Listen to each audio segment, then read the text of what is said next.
Hello students, আমি প্রণবানী। Welcome to পাঠ ভবন চ্যানেল। স্টুডেন্টস, আজকে আমরা দেখবো তোমাদের মাধ্যমিক 2026-এর বাংলার ব্যাকরণ সাজেশন। হ্যাঁ স্টুডেন্টস, তোমাদের মাধ্যমিক 2026-এর জন্য প্রচুর রিসার্চ করার পর একদম অ্যাকুরেট লাস্ট মিনিটের বেঙ্গলি ব্যাকরণ সাজেশন নিয়ে এসেছি, যেগুলো তোমরা যদি ভালোভাবে করে যাও তাহলে এখান থেকে প্রচুর পরিমাণে তোমরা কমন পেতে চলেছো। এবং তুমি যদি এমন একজন স্টুডেন্ট হয়ে থাকো যে সারা বছর খুব ভালোভাবে প্রিপারেশন করেছো, স্টিল আমি বলবো প্রতিটি কোয়েশ্চেন ভালোভাবে মনোযোগ সহকারে দেখো। কেন কি এমন হতে পারে এখান থেকে ডেফিনেটলি হবে এমন একটা না একটা কোশ্চেন যেগুলো তুমি হয়তো প্রিপারেশন করোনি। কেন কি এগুলো প্রচুর রিসার্চ করা কোশ্চেন, তোমাকে সবগুলো জানতে হবে, এর মধ্যে একটা মিস করা যাবে না। কেন কি হয়তো তুমি যেই কোশ্চেনটা মিস করবা আলটিমেটলি সেটাই কোশ্চেন চলে আসলো মাধ্যমিকে, কেউ জানে না, ঠিক আছে। আর তুমি যদি সারা বছর প্রিপারেশন না করে থাকো তাহলে তোমাকে দেখতেই হবে, কেন কি এগুলো তোমার জন্য ব্রহ্মাস্ত্র হিসেবে কাজ করবে। তো চলো বেশি দেরি না করে আজকের এই ভিডিওটি শুরু করা যায়। কিন্তু ভিডিওর প্রথমেই আমি একটা জিনিস তোমাদেরকে ছোট্ট জিনিস রিকোয়েস্ট করবো, সেটা হলো আমাদের এটা নতুন চ্যানেল, তোমরা যদি সাবস্ক্রাইব না করে থাকো তো সাবস্ক্রাইব করে বেল আইকন প্রেস করে দিও। কেন কি এই চ্যানেলে প্রতিদিন দুপুর 2টার সময় তোমাদের জন্য কিন্তু ফাইনাল মাধ্যমিকের জন্য ধামাকা সাজেশন আসে, ঠিক আছে। অবশ্যই সাবস্ক্রাইব করে বেল আইকন প্রেস করবার সাথে প্রতিদিন দুপুর 2টার দিকে নজর রাখবা এই চ্যানেলে। প্রতিদিন যেই সাজেশনগুলো আসবে সেগুলো তোমাদের জন্য সুপার ডুপার ইম্পর্টেন্ট সাজেশন, ঠিক আছে। প্রতিটি কোশ্চেন ডিপ রিসার্চ করে তৈরি করা হয়েছে। চলো, আমি 4টা ভাগ তোমাদের রয়েছে, কারক, সমাস, বাক্য, বাচ্য, 4টাই আমি ভাগ আলাদা আলাদা করে সাজেশন দিয়ে দিব, যেগুলো তোমরা করে গেলে এখান থেকে কমন পেয়ে যাবা, ঠিক আছে। চলো, 2026-এর প্রথম কারক হলো, কারক থেকে প্রশ্ন হলো অকারক কাকে বলে।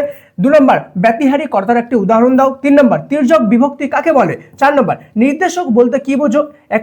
একটি বাক্যে নির্দেশকের প্রয়োগ দেখাও, ঠিক আছে। মানে একটি সেন্টেন্স লিখতে হবে, দেন ওখানে নির্দেশকের কি ইউসেজ আছে সেটা লিখতে হবে, ঠিক আছে। 5 নম্বর শূন্য বিভক্তি কাকে বলে। 6 নম্বর কারক বলতে কি বোঝো, একটি উদাহরণ দাও। 7 নম্বর নিরপেক্ষ কর্তার একটি উদাহরণ দাও, ঠিক আছে। 8 নম্বর অনুসর্গ কাকে বলে, উদাহরণ দাও।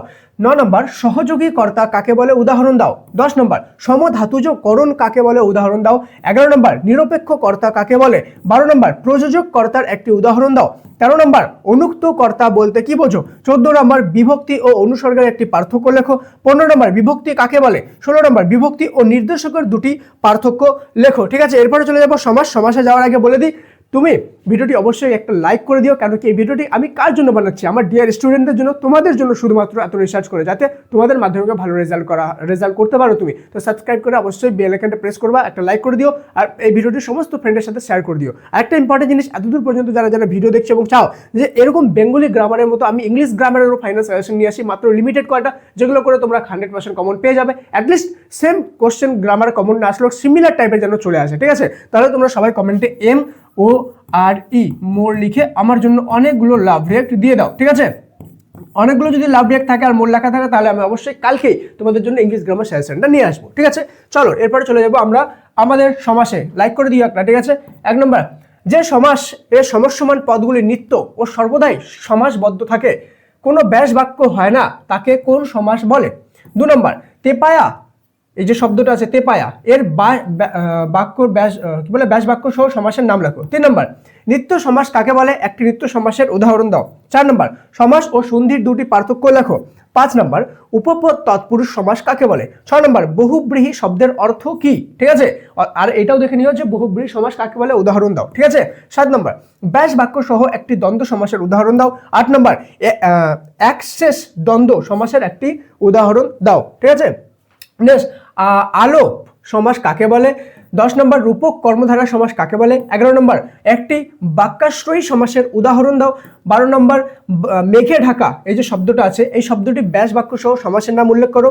চরণ কমলের ন্যায়, ব্যাস বাক্য সহ সমাসের নাম লেখো।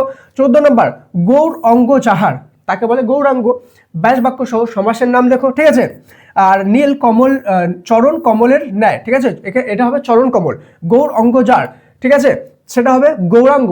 যদি বলে নীল অঙ্গজার তাহলে হবে আমাদের কি, কমেন্টে লিখে দিও, ঠিক আছে। 15 নম্বর নিম্নরেখ পদগুলির ব্যাস বাক্য সহ সমাস লেখো। এই যে নিচের পদগুলো রয়েছে ব্যাস বাক্য সহ সমাস নির্ণয় করতে হবে। কি কি তোমাদের বইয়ের লাইন থেকে, ঠিক আছে। তোরা সব জয়ধ্বনি কর। দেবতা বাধা যজ্ঞযূপে পাষাণ স্তূপে। 3 নম্বর আমি তবে চললুম কাকাবাবু। নেক্সট হিন্দু মুসলমানের মাতৃভূমি গুলবাগ, এই বাংলা। নেক্সট তার শোকে মহাশোকী রাক্ষসাধিপতি, ঠিক আছে। রাক্ষসাধিপতি শব্দটাও ধ্যান দিবা, রাক্ষস প্লাস অধিপতি নিয়ে রাক্ষসাধিপতি হবে, ঠিক আছে।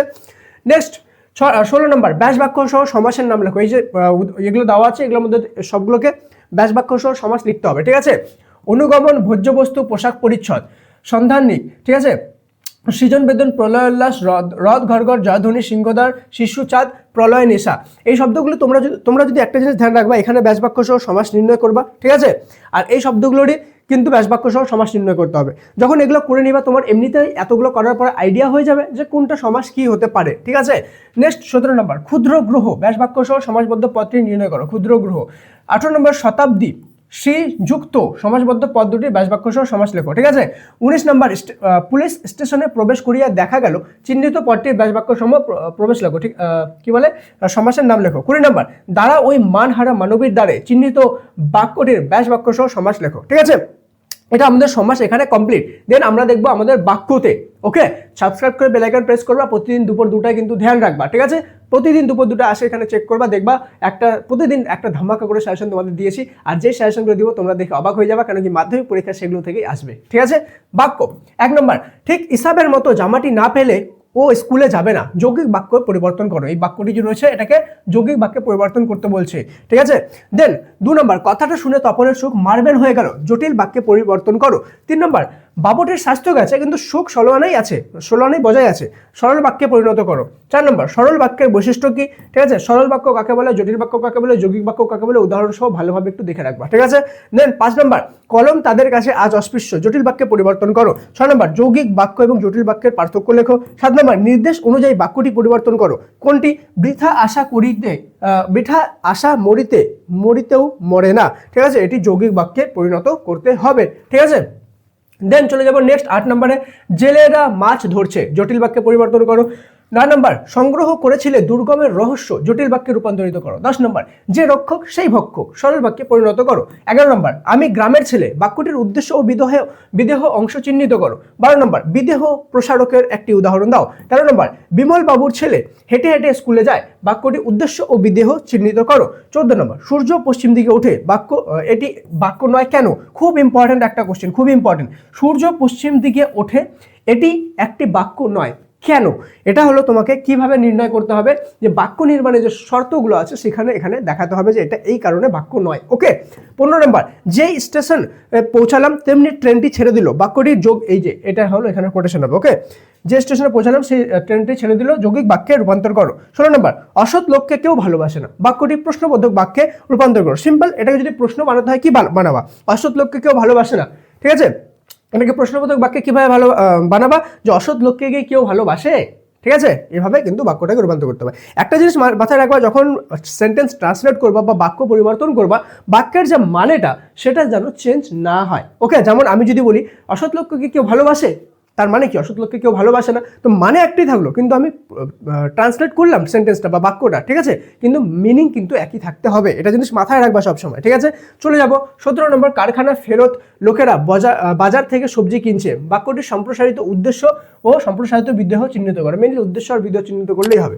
চলে যাব বাচ্যতে 1 নম্বর, এ কার লেখা, কর্তৃবাচ্যের পরিবর্তন করো। 2 নম্বর, তারা আর স্বপ্ন দেখতে পারলো না, ভাব বাচ্চে পরিবর্তন করো। আর এটা কোন কবিতার, এটা তারা আর স্বপ্ন দেখতে পারলো না, একটু লিখে জানাও, ঠিক আছে, কমেন্টে। তারা আর স্বপ্ন দেখতে পারলো না, কারা স্বপ্ন দেখতে পারলো না, ঠিক আছে, সেটা কিন্তু তোমাদেরকে জানা উচিত। এটা তোমাদের বাংলার একটি কবিতার অংশ যেটা আসার চান্সেস রয়েছে। ওকে, সিঁড়ি থেকে নামা হলো, বাক্যটি কর্তৃবাচ্যে রূপান্তর করো। 4 নম্বর, বধূরা প্রদীপ তুলে ধর, কর্মবাচ্যে রূপান্তর করো। 5 নম্বর, বুড়ো মানুষের কথাটা শোনো, কর্মবাচ্যে পরিবর্তন করো। 6 নম্বর, নদীর ধারে তার জন্ম হইয়াছে, কার জন্ম হইয়াছে, কর্তৃবাচ্যে পরিবর্তন করো। এটা কর্তৃবাচ্যে পরিবর্তন করো, আর সাথেই নদীর ধারে কার জন্ম হইয়াছে কমেন্টে লিখো, ঠিক আছে। 7 নম্বর, কর্তৃবাচ্যে সমাস, কর্তৃবাচ্য কাকে বলে। ওকে, নেক্সট 8 নম্বর, কর্তৃবাচ্য থেকে কর্মবাচ্যের পরিবর্তনের অন্তত একটি পদ্ধতি লেখো।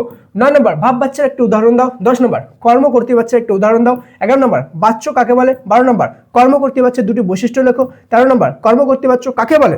14 নম্বর, কোন বাচ্চার রূপান্তর সম্ভব নয়, খুব ইম্পর্টেন্ট একটা কোশ্চেন, যে কোন এমন বাচ্য রয়েছে যেটার ট্রান্সলেট সম্ভব নয়, ঠিক আছে। 15 নম্বর, ভাব বাচ্যের কর্তা লুপ্ত অবস্থায় আছে এমন একটি বাক্য লেখো। 16 নম্বর, কর্ম বাচ্যের একটি উদাহরণ দাও। 17 নম্বর, কর্মবাচ্য এবং ভাব বাচ্যের প্রধান পার্থক্য কি, ঠিক আছে। 18 নম্বর, কর্তৃবাচ্যের একটি উদাহরণ দাও। 19 নম্বর, কাল থেকে সে আনন্দ করছে, বাক্যটি ভাব বাচ্যে রূপান্তর করো। এই কোশ্চেনগুলো তোমরা যদি ভালোভাবে করে যাও, তাহলে এখান থেকে তোমরা দেখবা একদম 100% কমন পেয়ে গেছো। সাথে একদম সেম টু সেম সেন্টেন্স যদি না আসে, স্টিল সেম টাইপের কোশ্চেন তোমরা পেয়ে যাবা। তার মানে যদি এগুলো প্র্যাকটিস করো, তাহলে সেম টাইপের কোশ্চেন আসলেও ইজিলি হ্যান্ডেল করতে পারবা, তার মানে এটা 100% কমন আসতে চলেছে। ঠিক আছে, ভিডিওটি অবশ্যই সমস্ত মাধ্যমিক ফ্রেন্ডের সাথে শেয়ার করে একটি লাইক করে দিও।